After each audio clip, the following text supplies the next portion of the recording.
This was an effort underway by the time I was sworn in back in December, so I'm grateful to each of you and your colleagues for your tireless work to get us to this point. Last week, we heard the results of LAHSA's January point-in-time count, which provided a snapshot of the crisis we are facing and why we will not stop urgently moving Angelenos inside. Those numbers also underscore why we need to move just as urgently to build more housing, which is why my first executive directive focused on dramatically accelerating and lowering the cost of affordable housing. By cutting through red tape at City Hall, we have shortened the processing time from a matter of months to a matter of days. And as I talk to developers, they have been very clear that this is one of the main reasons why it's so difficult and so expensive to build in Los Angeles. The city has approved 22 projects and saved each. Housing in America, and housing particularly in LA. This is the mayor, Karen Bass. She is fighting tooth and nail since the day she stepped into that role. Like you, I drive up and down the streets of a big city, and you guys travel, you have seen the last 2 decades, depending on where you go, affordable housing is not as affordable. And homelessness has increased. When I was 17 and a half, I was homeless. And I told myself I would fight tooth and nail to not ever let that happen again. I even moved into the YMCA. In America, there is no reason for anyone to go every day or any day not knowing where they're going to lay their head. It's more than just a shelter. It's more than just a place to cook. It's more than just a place where you can call your own. It is a place where your entire being wants to nest, and you gradually make it your own. Off and on in America, we've gone from a depression from 1929 to a few recessions, and there's always a segment of people that battle from check to check to homelessness, from check to check to homelessness. We don't know from day to day what's going to happen. The church is trying to do its part. The government's trying to do its part. Everyday people trying to do their part. Millionaires, billionaires. But it's not enough, right? Because we see it. It has mounted. I can go in any direction where I stay at, and there are tents up. Veterans, older people, even younger people. I wonder how God feels.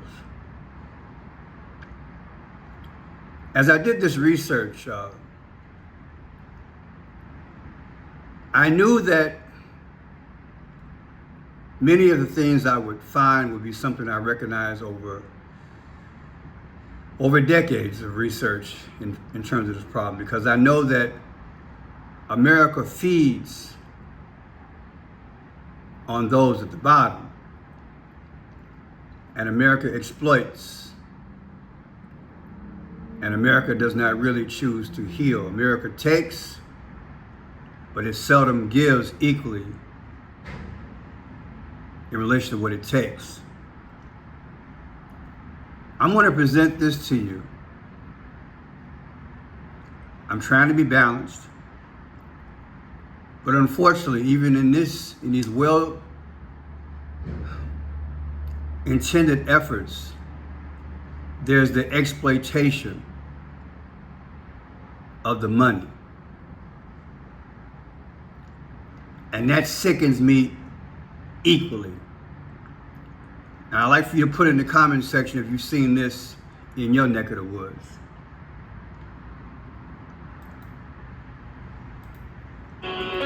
Some call it the closest thing to home. Others say it's a problem they have been trying to get the city to fix for quite a while. 17's Michaela Armstrong reports now on a growing homeless field in South Bakersfield.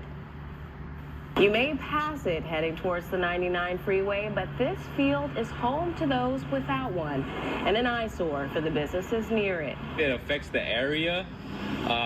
It doesn't look good, and I wish it would be picked up. Fabian Padilla works at Padilla Auto Sales right next to the notorious Desert Star Motel, known for facilitating sex trafficking, and an empty field on South Union Avenue that is becoming a gathering place for the homeless. He says businesses in the area complain to the city about the, quote, homeless field, but nothing changes. There's not too much we can do about the homeless. I mean, the community has tried, but we don't see nothing from the people higher up. Angie Scherer has lived in the field for more than 10 years and says she ended up...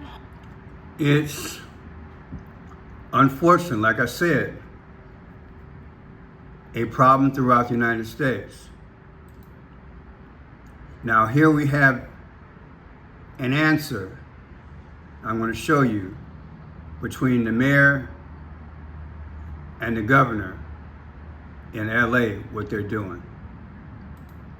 Today on LA's Skid Row, a grand opening for the city's biggest ever housing project for the homeless, the WiFi Tower. It's a 19-story high-rise with more than 250 units. Eyewitness News reporter Ashley Mackey talked with some of the people who will soon call it home.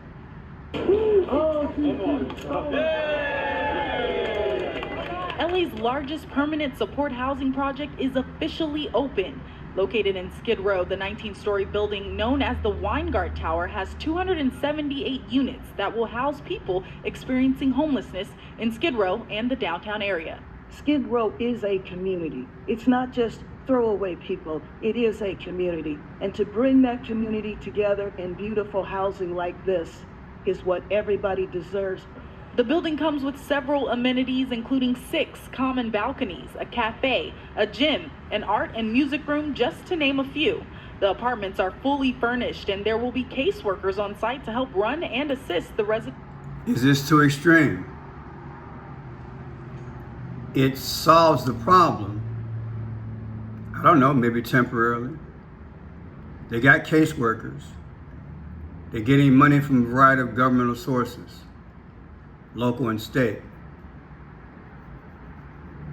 Put in the comment section, does this make you mad? You working every day, long hours, some people 2 jobs. You rarely see your spouse, you rarely see your kids. But you didn't qualify for this. They took a high rise, they built a high rise. These are going to be continuous. These are answers that they're coming up with. I want to know how you feel. I like to champion for the underdog, but is this the way to do it? And are there enough programs for the middle class as well? Put it all in there. Let's be honest today. Let's see how the money was issued. And it's being funded by taxpayers. Take a look at the images here. There are 278 units in this 19-story development known as the WiFi Tower. It's intended to help people currently without shelter on Skid Row. This will be LA's largest permanent supportive housing project. There is an entire floor of offices for caseworkers, and the list of amenities is pretty impressive. As you mentioned, there's a gym, an art room, a music room, and a computer room and library. People living here will enjoy 6 common balconies and a cafe.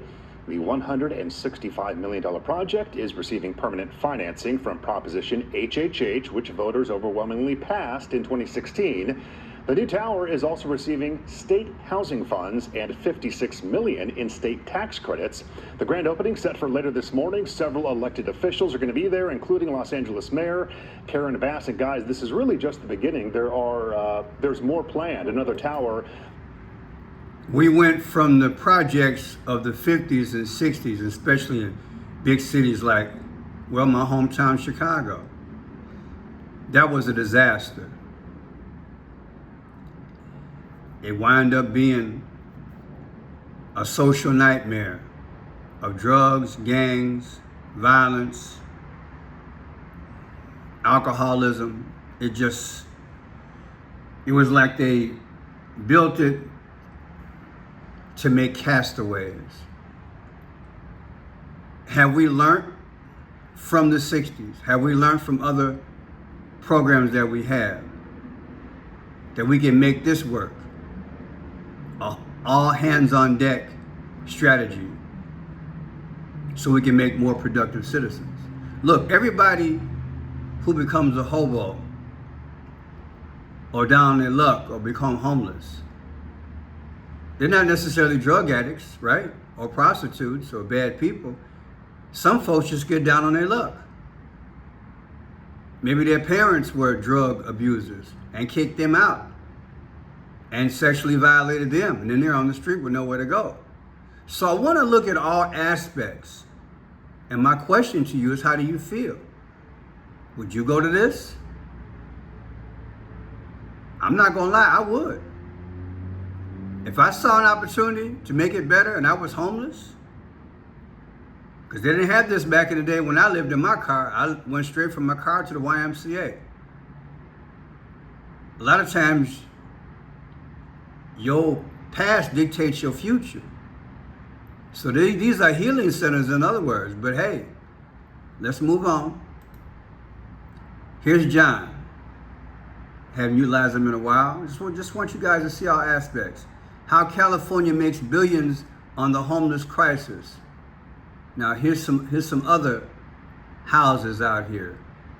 These are tiny, tiny houses. Check it out. Hey, what's up guys? John here. California is running the biggest scam in American history, and I'm going to prove it right now. Look at this. Standing on top of a fence, look at all these structures. Do you see all these homes? All these sheds that they call homes?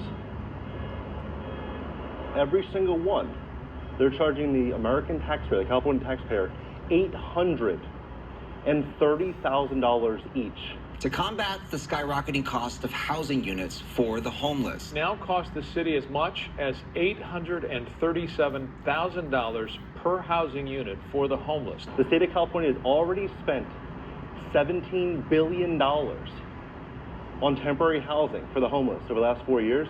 They've just committed to spending another $1 billion for 1,200 more of these homes. Governor Gavin Newsom got an inside look at some small homes. He says by the fall, the state will provide a total of about 1,200 tiny homes. You can buy a nicer version of one of these sheds. Now, what's with this alleged markup, people? I know you're screaming. Look, I get it. What's with the exploitation of poor people? A tiny house, less than $3,000, and I guess like to install whatever, who knows what the bill is, but then to jack it up and have you and I pay for it, this is not how it's supposed to be. Who approves this nonsense? Where's their accountability? Why is the money being spent like this? This is just, we solved the problem, but somebody, you know what? Let's go to this last feed before I bust a brain valve in my brain. Listen to this. I think the judge sizes it up as to how I want to say this. Is that any surprise? This is not about the homeless. I want to know who got the contracts to build that building. I want to know who has the contracts to supervise in the building, to maintain and clean the building. Were these contracts true bid contracts, or were they no bid contracts? And then I want you to do a run and compare the contributions to campaigns. That's my first point. My second point is this. Of all these apartments, there's something like 275 of them. 40 of them, or 7%, are for veterans. The ones who put their lives on the line and were willing to go out of this country and give all for us. and we give it to the homeless and the drug addicts, who, as Greg has already said, they need some restrictions. They need to be in a non-city area. They can sublet these apartments, make some money, go out and buy drugs. So I'm with her, except for this last part. I really think if we had a conversation with her, she would kind of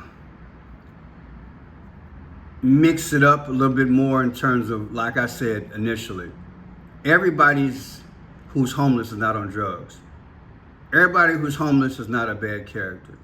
But I get what she's saying. People, you know, if it's not run right, it's going to turn into a ghetto fabulous neighborhood, whether it's a skyscraper or just a community.